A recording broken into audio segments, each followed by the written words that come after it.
Hello দর্শক, আসসালামু আলাইকুম। আজ কোনো রান্না নয়, আজ নিশ্চয়ই দেখে বুঝতেই পারছেন যে আমার গার্ডেনের মূল বিষয় কি। জি, আপনারা ঠিকই ধরেছেন। আর এটি হচ্ছে লাউয়ের বিচি। যারা জানেন তারা তো জানেনই, আর যারা জানেন না আমি একটু কাছ থেকে দেখিয়ে দিচ্ছি। আমি গার্ডেনিং এরও একটু ছোটখাটো শখ রাখি। রান্নাটি যেমন আমি যত্ন করে রান্না করি, ঠিক তেমনি চেষ্টা করি গার্ডেনিংটিও মনের মাধুরী মিশিয়ে করতে। তবে গার্ডেনিং করার আগে আমাদের যে কাজটি করতে হয়, গাছ। আমি বরাবরই বিচি থেকে গাছ বের করে গার্ডেনে লাগাতে অনেক পছন্দ করি।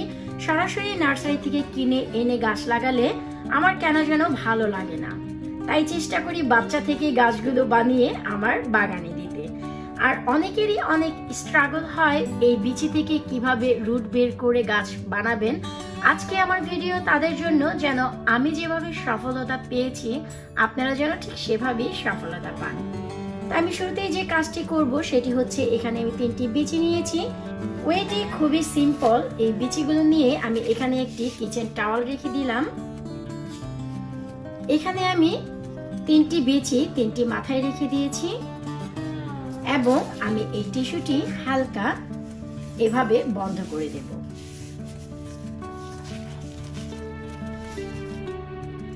আমি ছোটখাটো একটি বক্স নিয়ে নিয়েছি।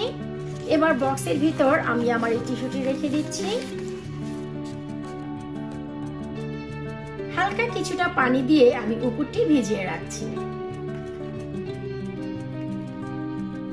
এইটুকু পানি যথেষ্ট, যতটুকুতে আমাদের এই টিস্যুটি ভিজবে। তবে একেবারে নদীর মতো পানি বেয়ে যাবে না, ঠিক তেমনটি। আর আমরা দেখতেই পাচ্ছি আমাদের 3টি বিচি 3 পাশে কিন্তু অলরেডি রয়েছে।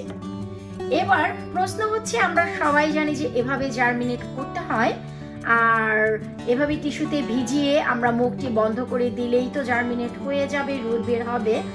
হ্যাঁ, সেটাও ঠিক। তবে আমরা অনেকেই জানি না যে যখনই আমরা কভার দিয়ে মুখটি বন্ধ করে দিব তখন কিন্তু এর ভিতর ফ্রেশ এয়ারের প্রয়োজন হবে, আদারওয়াইজ আমাদের এই বীজগুলো কিন্তু ফাঙ্গাল ধরে যাবে। সেটা আমরা অনেকেই জানি এবং অনেকেই জানি না।